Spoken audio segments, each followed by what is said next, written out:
A new search type, Abandoned Removed, has been added to Secure IQ version 3.00.2. You can perform an abandoned remove search to find when a stationary object was moved or removed.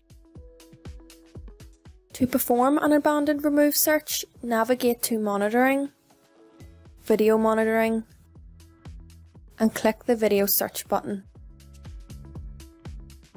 Enter a camera name and select a camera from the returned list. From the Search Type drop-down, select Abandoned Removed.